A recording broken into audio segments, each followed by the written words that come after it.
Yo, how's it going, guys? Today I'm going to be talking about the class tuning changes that's coming on August 22nd, and it seems like there is quite a bit of them. Some like not specifically for PvP, and some that are directed at PvP. This is a lot, and I must say I'm kind of thankful that Blizzard waited till after AWC to put most of these changes in, or a lot of these changes in, or all these changes in.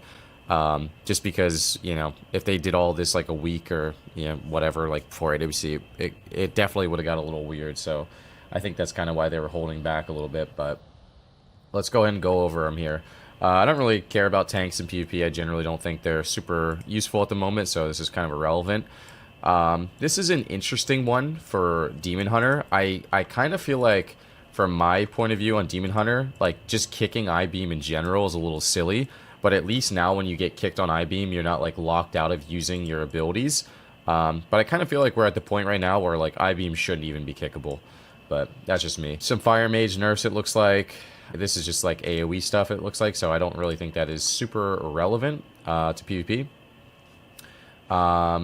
Fist Weaving got buffed, but doesn't apply to PvP, thank God.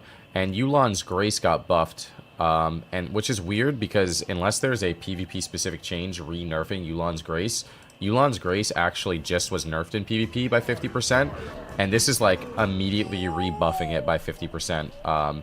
So yeah, that's a little bit of a strange one. Chi Cocoon for Mistweaver. I think Chi Cocoon's actually pretty decent, so the absorb being increased by 100% is pretty solid. Enveloping Breast Healing decreased. I don't think that matters too much, at least from my point of view, from a PvP standpoint. So kind of some like okay changes. It's pretty minor. It probably won't matter that much. Holy Paladin, all damage reduced by 10%. Doesn't seem super relevant. Blessing of Summer not nerfed in PvP. That's fine. Assassination damage increased by the slightest of bits. I don't think that it's going to, change anything. Protection Warrior, we don't really care. This is actually a fairly big nerf for Unholy DKs. Necrotic Aura now increases magic damage by 4% instead of 8%.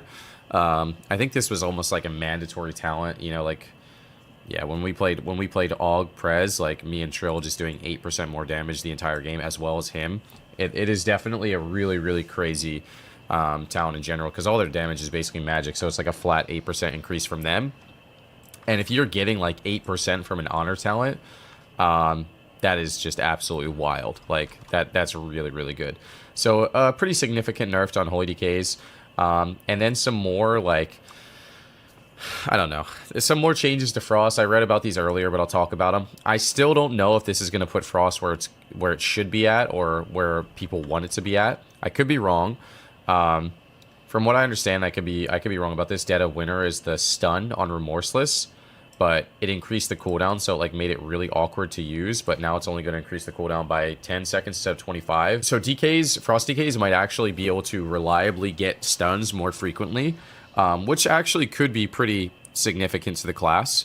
Frost Fever damage increase. This is kind of like pad damage in my opinion, like very irrelevant damage. It's their #1 damage dealing ability on details, I'm pretty sure, most of the time. I could be wrong about that, but yeah, I still don't think that's going to be too crazy. A flat Frost Strike buff is definitely really nice, and a Remorseless Winter damage increase is also very nice. So I mean, they look like, they look like solid buffs, but I just don't know if it's going to be enough. I do think that DHs are in a little bit of a tough spot right now, so let's go ahead and take a look here. Chaos Strike buffed by 10%, I-Beam nerfed by 16%, Isolated Prey talent no longer reduces duration bonus for Chaos Nova and PvP, was reduced by 50%. Oh, wow. I think this is pretty nice. Isolated Prey, okay. I don't exactly know how the talent works, and I don't know if they're going to still play it, but it looks like when you play the talent, unless you stunned only one person, it made it reduced by 50%. So now it looks like they could take a damage talent without like hurting the utility of their AoE stun. Soulrend talent damage is now reduced by 8% PvP combat. Was reduced by 17%, so damage buff there. Essence Break talent is now reduced by 10%, was 20%, so they buffed Essence Break again. That was like really spiky at the start of the expansion. And they also unnerfed a little bit of the extra bonus damage on the Chaos Strike and Blade Dance. And on top of that, I mean, they got a buff to Chaos Strike, so maybe like the Essence Break build is going to come back. Moon and Stars for Moonkins, every time they got into an eclipse, they would stand in this little circle that reduced lockout duration by 70%. Obviously really insane. Like at that point, like you would kick them in that little like circle thing, and they would already be recasting it. Like, you know, it was ridiculous. And this is what, you know, I think a lot of people are going to be happy to see. I loved playing Aug with Trill, but at the end of the day, like, in my opinion, it was a prot paladin. Like, that's just the exact way to put it. Is just, it was probably better than prot paladin ever was, but it was basically a tank spec in PvP. And these are massive nerfs. Verdant Embrace healing reduced by 25%. Molten Blood, which is the 30-second cooldown shield, now is nerfed by 50% instead of 70%. Their healing whenever they press Emerald Blossom on themselves is immediately nerfed by 20%. Ebon Might is only 80% effective on allies, which is like one of the main reason you bring Augmentation Evokers is to buff your DPS and your healer. Now that's definitely not going to be the case. Ebon Might now increases the Aug's damage by 30 and PvP was 20. So Ebon Might's going to make them stronger, but not their teammates. Prescience, I always read it as pre-science, but apparently it's not right. Increases crit by 6% instead of 3. I think this is actually a pretty significant buff, because I think you have 100% uptime on this, and the way you could look at like a 3%, you know, increase on crit is just a flat 3% damage. So having a 6%, you know, increased damage is actually pretty decent. Maybe it actually even offsets some of these nerfs, but definitely not the healing ones.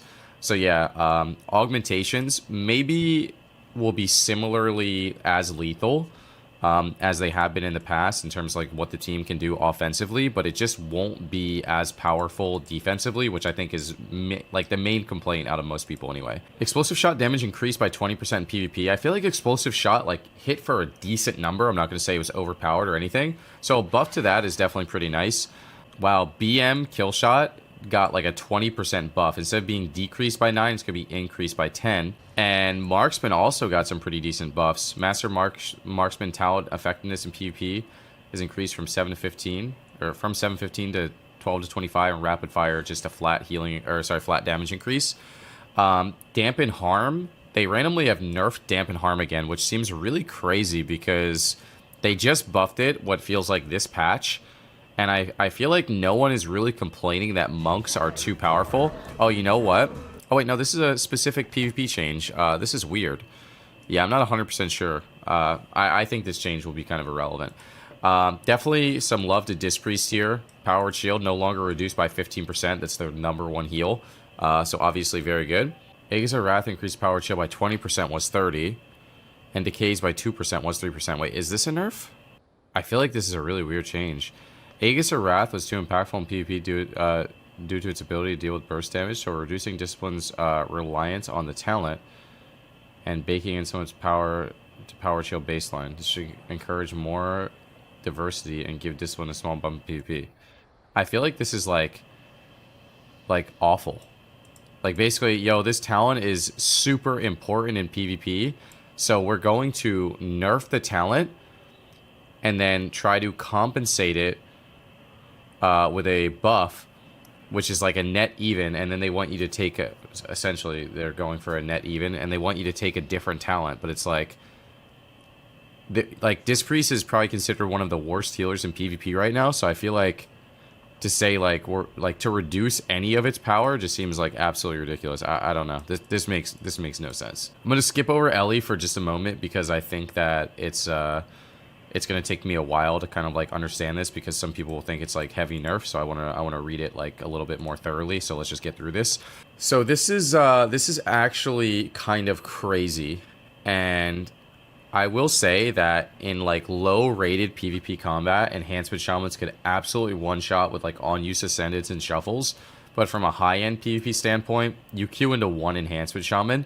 And yes, I have died to Ascend procs before, and I'm like, wow, that is crazy. I feel like to nerf Enhancement at this point, when I feel like they're so rare, is a bit crazy. It doesn't seem like, it looks like they're trying to offset it a little bit, but it just doesn't feel like, it's going to be enough. But yeah, so Ascendant's immediate damage is reduced by 50%. I've definitely died to Ascend procs before. Wind Strike now deals 25% instead of 45%. You know, the Wind Strikes with the Lightning Bolts tied in could definitely be lethal. And then they've increased Storm Strike damage and Ice Strike damage. I don't even know what Ice Strike is, but I don't know if that is actually going to be enough. We'll see. Corruption deals 25% increase PvP damage in PvP was 10%. That's pretty insane. Shadow Bolt deals 60% was 30%. I I don't think this is going to matter, but I think corruption on UA, it's weird. One of these days we're going to queue into a UA Warlock, and they are just going to destroy your entire team, because I feel like every time I read patch notes for UA Warlocks, it's more damage and more damage and more damage and more damage. And they're already top damage. Like, damage is not the issue with UA Warlocks. Like, it's really not. Maybe they don't have, like, enough lethal damage, but continuously buffing, like, a #1 damage dealer's damage seems a little crazy to me, but... So, Corruption got a 15% increase. Agony got a 15% increase. Soul Drain got a 15% modifier. I have no idea what Oblivion does.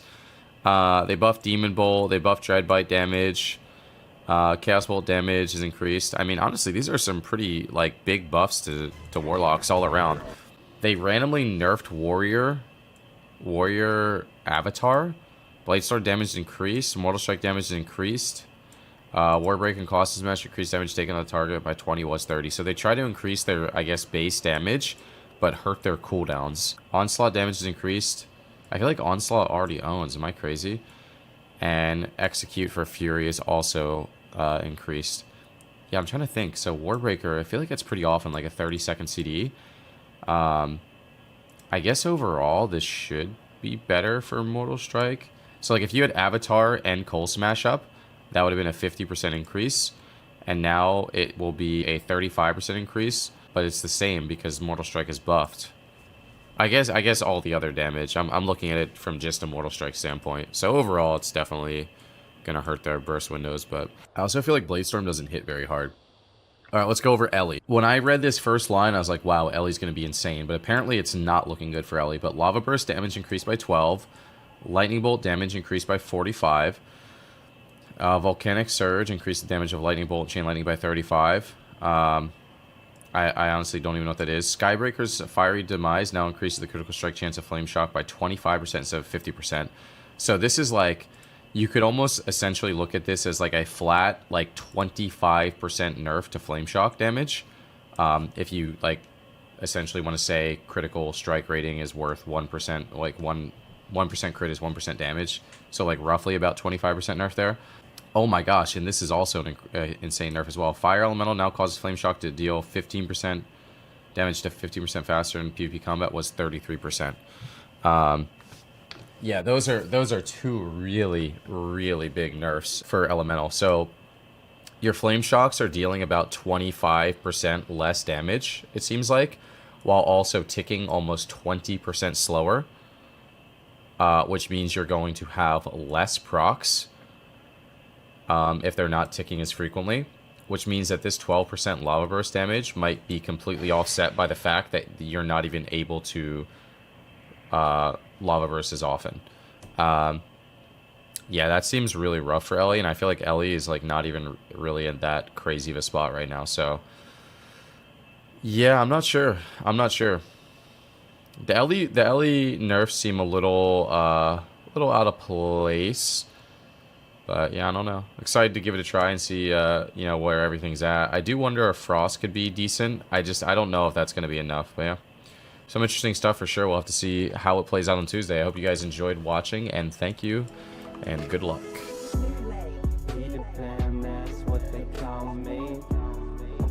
That you never be lonely. Be the band, that's what